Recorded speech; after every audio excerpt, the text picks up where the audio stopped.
Welcome to Murder with the Missus. I'm Darren. And I'm Amy. And today we're going to tell you about Suzanne Morphew.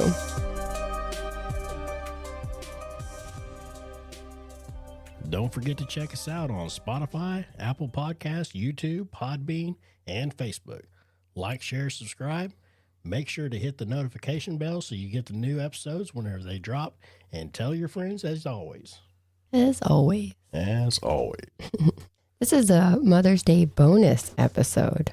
So just a reminder, thank a mom today or a dad, fur parents, whoever your person is. Show that appreciation. And Absolutely. Yes. And just to throw it out there, you can appreciate your person anytime throughout the year. You do not have to wait until you're told to do it. But my public service announcement is over. Today we're doing a recent headliner because of recent developments. Suzanne went missing, she was reported missing on May 10th of 2020, which was Mother's Day. Her husband, Barry, left early that morning to go to Broomfield for work. Their two daughters, one in college and one was a teenager still in high school, were on a camping trip that weekend, but Barry said he thought that they would be coming to their house around noon or so to spend Mother's Day with Suzanne. We will get into the details in a minute, but Suzanne's remains were found on September 22nd, 2023, 45 miles away from her home in a shallow grave in Saguache County. They were found ironically when people were searching for another missing woman in the area. Her autopsy was just released last month in April of 2024, and her death was ruled a homicide by undetermined means in the setting of butorphanol, azaparone, and medetomidine. This combo is known as BAM, and it is a tranquilizer for large animals. It is described as an injectable chemical immobilizer, so it's not a pill or anything, it's something that has to be injected. They worded it that way because there was nothing showing on the bones found that could show an obvious cause of death, like blunt force trauma, gunshot wounds, things like that. But she was found in a shallow grave with that high of a tranquilizer found in her bones, so she obviously didn't put herself there. Also found with her remains was a ripped dark blue hoodie that read Crested Butte, a torn green Nike tank top, Yeti shorts, a pink leather glove, a balaclava, so that's like the mask that you see on TV when you see a robber, because it covers your whole face, her medical port because she was undergoing cancer treatment, and a weathered bullet. Now I'll back up for anyone who doesn't have the details that got us here. Suzanne and Barry got married in 1994. And like I said, they have two daughters, and they moved from Indiana to just outside of Salida, Colorado in April of 2018. And boy, did they move, because the view from this house looked beautiful. Not to mention that it was a $1.5 million house, so it had pretty views inside and out. When they made the move, it was seen as maybe a fresh start because they hadn't been in a happy marriage for some time. What we know now is that Barry's kind of a dick. For instance, like when police asked him why he would leave to go out of town for work at 5 a.m. on Mother's Day, he said, "It's Mother's Day. It's not like it's husband day." So he's that guy, the douche. He wanted everyone on the outside to think that, they had this perfect marriage, but everyone close to them knew better. Oh, yeah. Everybody can see it when they're around you all the time. And one of their daughters said that they were not doing well and were both in an unsafe place emotionally. They had discussed divorce, according to many friends and family, but Barry denies that. He says they never did. About a month or so after they moved, Suzanne reached out to an old friend from high school on the Facebook saying, "Howdy, stranger." And that's all it took, apparently. She started an affair with Jeff, who was a married man with 6 children who lived in Michigan. The affair would last a couple of years, all the way up to her disappearance. In fact, he was the last person to receive communication from her, and that was on May 9th. She stopped responding just before 3 in the afternoon that day. The next day, Barry left at 5 a.m. and said that Suzanne was sleeping. Later that day, after getting no responses all day, one of their daughters started calling around. They didn't get good cell service at their house, so it could have been because of that. But with her cancer treatment and them knowing she was home alone, they were concerned. They called the neighbor, and he and his wife went to the house. They looked around the house and the surrounding area, but she was not there. Barry told the neighbor to call 911, that he didn't get good service 150 miles away in Broomfield. He said he needed to leave the work site, go back to the hotel, and drop off tools for the other workers. Then he was headed home. Right. That's what he told the neighbor. Oh, yeah. So he got there and police were already there. And he started throwing out theories immediately. He said she could have been abducted, commenting that sex could be a motive. He said she had the body of a 30-year-old and that, quote, they, talking about women, give us sex. And that's all we ever want or need. Whether you think he's guilty or not, there's no denying that he sounds narcissistic and sexist right off the bat. Suzanne had recently started mountain biking every day, and he said she liked to ride usually between 8 and 9 in the morning. So since her bike was gone, maybe she was on a ride and got attacked by a mountain lion. Police found her bike on a downhill slope near a ravine just down the road from the house. And I'll post a picture of how they found the bike because it looks odd. There was no damage to the bike, like it was in the crash or anything, and there was no blood in the area to indicate a wreck or mountain lion attack. A few days later, her helmet would be found about a mile away from the house down Highway 50, also undamaged.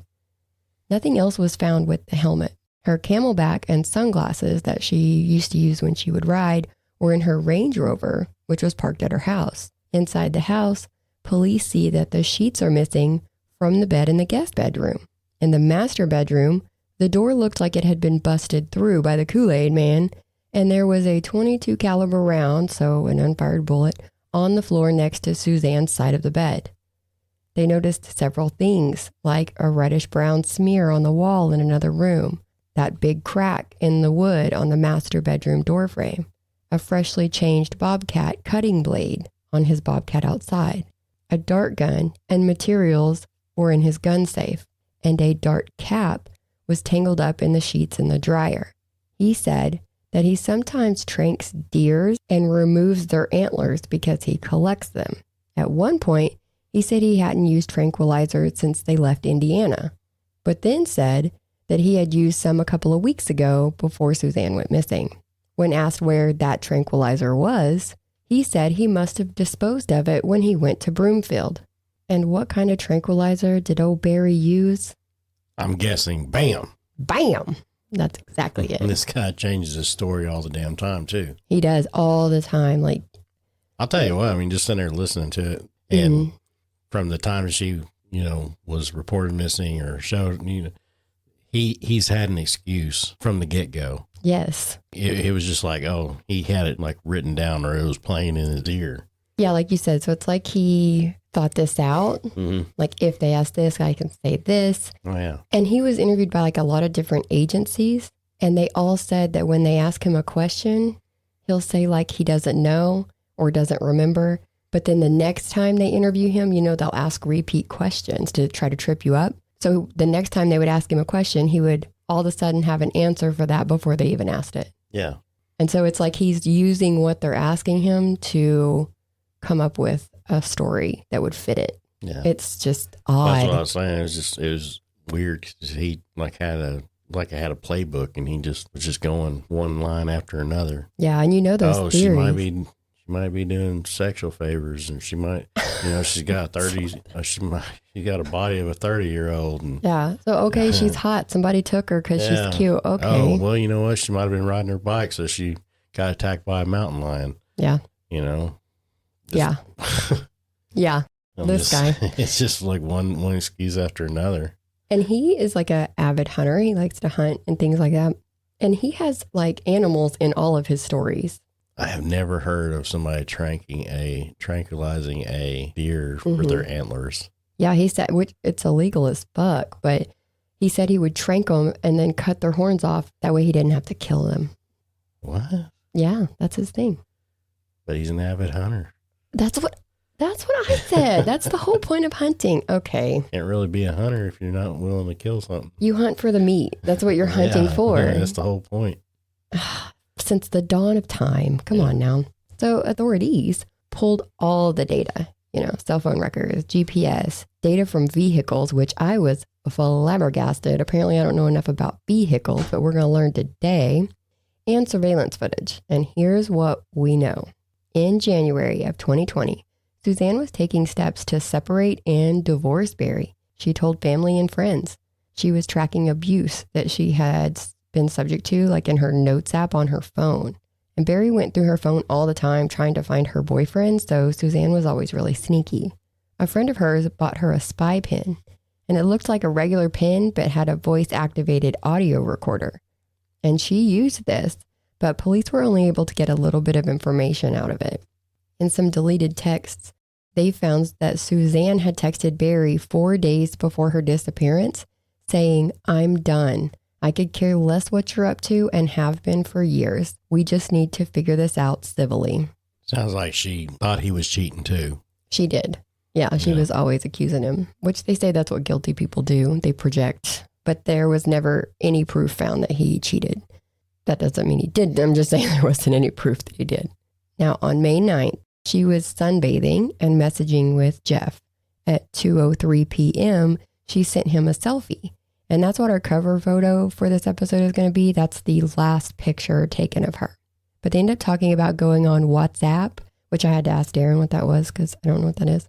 And at 2:26, Barry texted her that he was done working and heading home. She didn't respond.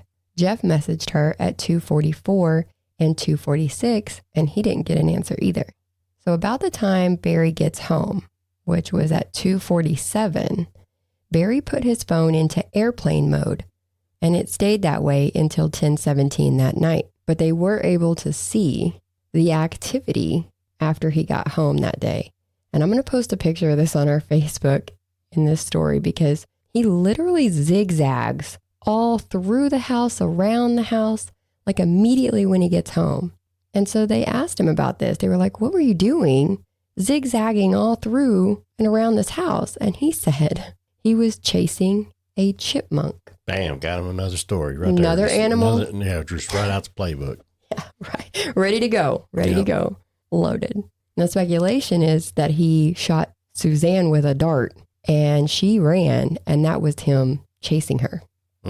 They also speculate that this is when the master bedroom door was damaged because it looked like somebody had busted it. So it's like the wood, and then there's a big crack like right in the middle of it, like someone had busted the door open. But Barry says no, that this is not what happened, that when he got home, he chased the chipmunk, and that him and Suzanne had a really good night that night. Like they got along well, they didn't fight. He grilled a steak that they shared for dinner. They each had their own plate, but only one plate was in the dishwasher. And so when cops asked him about that, he said he must have hand washed his own plate, but he didn't remember. He said they had sex and were both in bed by 8 p.m. He said she slept in the nude at first. And then he said she may have gotten up at some point and put on shorts and like the spaghetti strap top. And then he said when he left that morning, he actually didn't see what she was wearing because when he got up for work, she was just under the covers.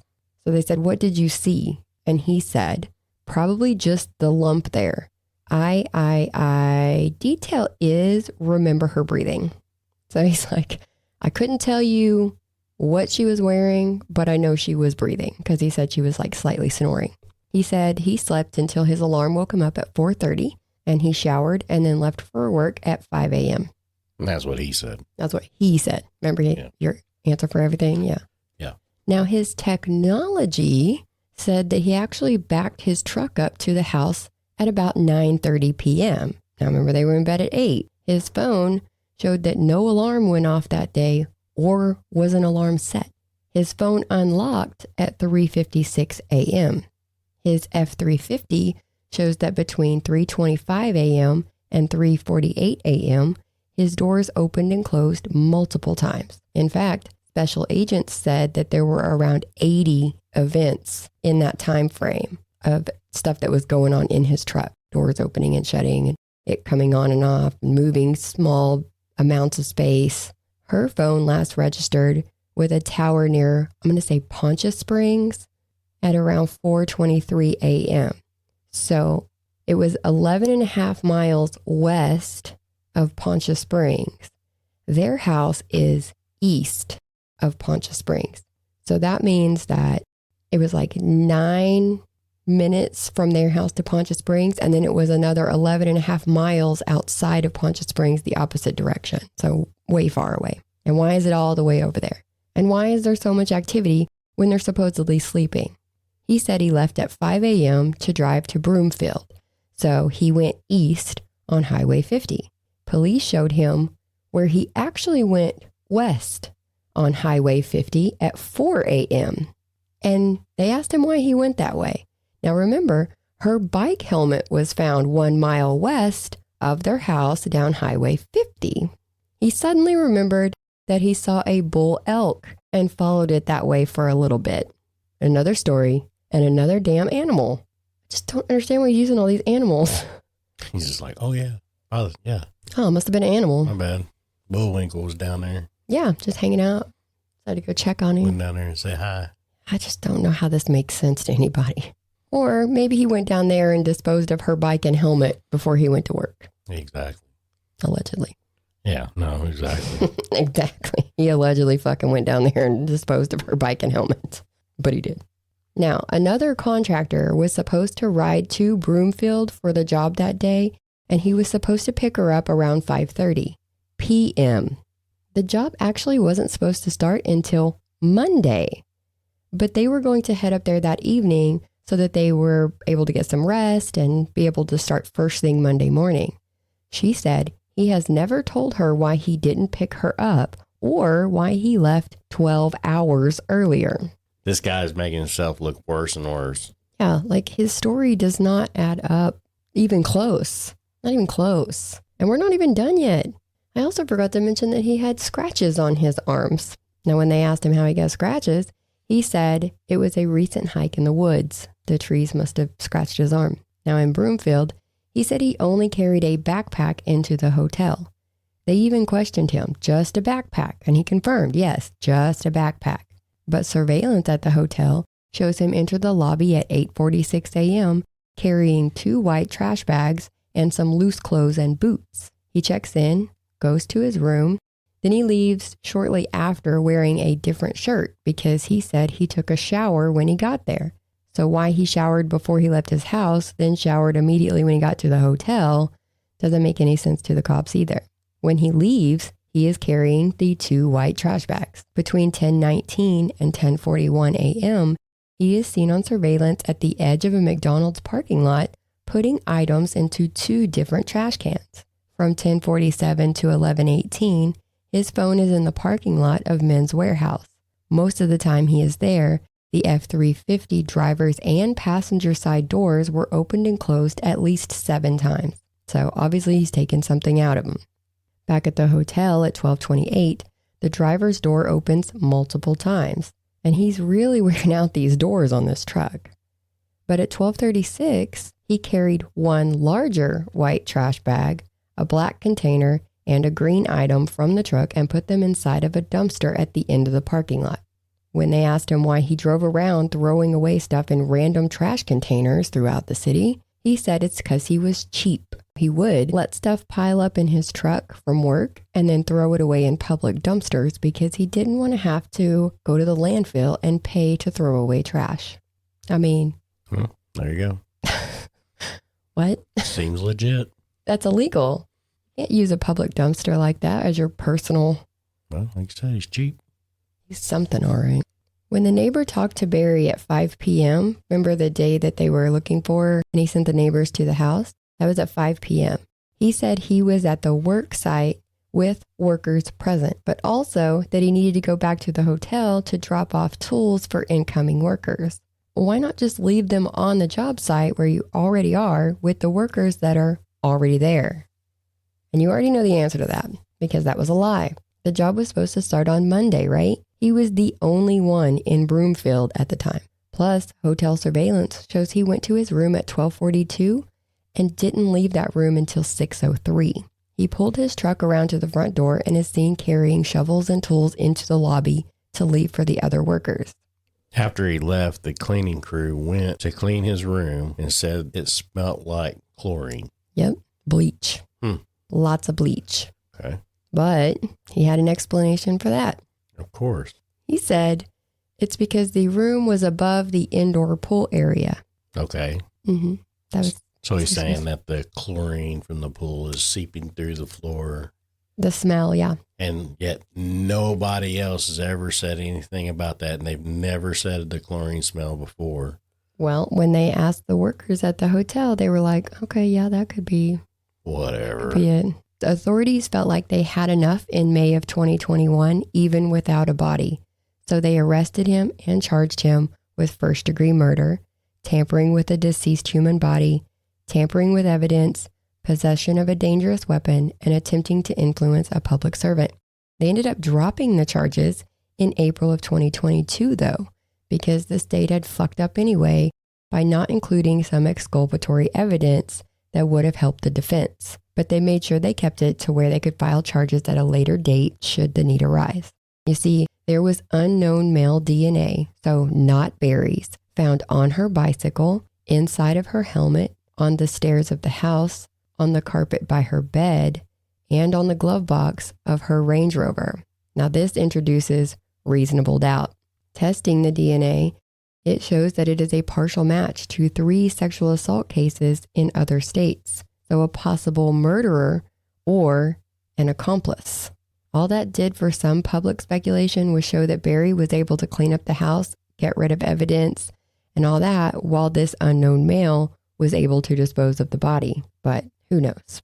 He did file a $15 million civil suit against a lot of the agencies or even specific agents involved in the investigation, like the county, the DA, some FBI agents, etc., etc. Lots of people were named in this case. And that case is still open as far as I can see in the court records. The $1 million question everyone is asking now, though, is now that the remains have been found, now that it was ruled a homicide, will they try to charge him again? His daughters have stood by his side through the whole thing, and they do not believe that he did it. No one wants to think that their dad could kill their mom, but he looks guilty as hell. Yeah, I don't know how they... I mean, just for you to have a freaking excuse for every question that you have. And the excuses don't even make sense. Yeah, I mean, that's what I'm saying. It's just no rhyme or reason to anything. Exactly. It's like he's dodging the fact of trying to help. Exactly. So that's where we're at now, is we're just waiting to see if they're going to charge him again or if they're going to try to find this unknown male, because it's not popping in any of their databases. But there's a difference, too, between sexual assaults and murder.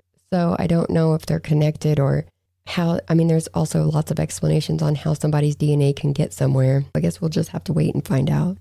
But amazingly enough, Suzanne wasn't the only person found while they were searching for that other woman. Because remember at the beginning of the story, I said they found her because they were looking for someone else.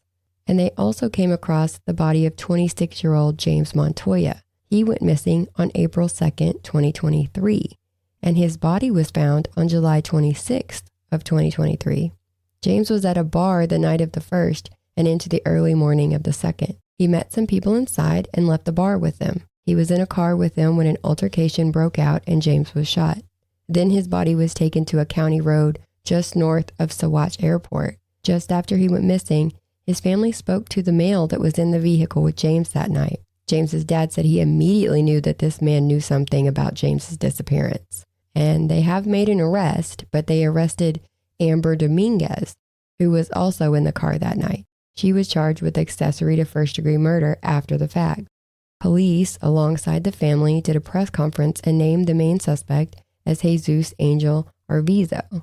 At this press conference, James's dad said for Jesus to look into the camera and see this family. He said he warned him that this day would come and he needed to come and do his time, bud. He's like, come do your time, bud. Jesus is still on the run. So if you have any information, please call Denver Metro Crime Stoppers at 720-913-STOP. What are the odds that they would find 2 missing people when searching for one, and neither are the one they were looking for? I know. It's crazy, right? But then that also, a lot of people have been saying that leads to how many missing people they actually have in this area, that you can just be walking around and just stumble upon bodies and stuff. Yeah, I mean, from the sounds of it, it sounds like the freaking police could go back to this area at least once a month. And it sounds just like check it out. Just a stomping ground of drop-offs. Yeah. Now, the woman that they are still looking for is 56-year-old mother of 5, Edna Quintana. She disappeared in May of 2023. Supposedly, Edna went hiking with a guy that she had been seeing off and on for a few years. And I say supposedly because Edna didn't hike. She was not outdoorsy at all, but her guy said they were hiking and Edna couldn't keep up, so she turned and headed back to the car. He kept hiking. He said later that day when he got back to the car, Edna was gone. Her purse and phone were not taken. They were still there. She would visit with her family, if not every day, every other day. They were very close. So when family hadn't seen her for 3 days after that hike, they called her in as a missing person. They called, not the guy she was with. And it was 3 days later. Boyfriend didn't do shit. She is said to be a nice and sweet person, but she didn't judge people based on their past or rumors she'd heard about them. She was a friend to everyone. And the family thinks that someone took advantage of that. And these are 2 cases that put Edna's story in the news. Her cousin said, "I don't know what makes a case newsworthy and what doesn't, but Lacey Peterson in the 2000s got national attention. Suzanne Morphew got national attention. But here is a Hispanic female from a very poor community that gets 0 attention." So frustration is high. But while Edna has not been found yet, the family is happy to see that she's actually being searched for, proven by the finding of 2 other victims. Her cousin also said, "I think I speak on behalf of the family that Edna had a purpose in life. And if this was her purpose, God bless those other 2 families that can finally get some closure. We're happy that they have some closure." If you have any information on Edna, please call the Saguache County Sheriff's Office at 719-655-2525. All right. Well, that was it for Mother's Day. I want to say happy Mother's Day to all the mothers out there. Guys, we would not be who we are without our mothers, and our kids would not be who they are without their mothers. Yeah. So thanks for listening. Catch us on the next one. Bye. Bye.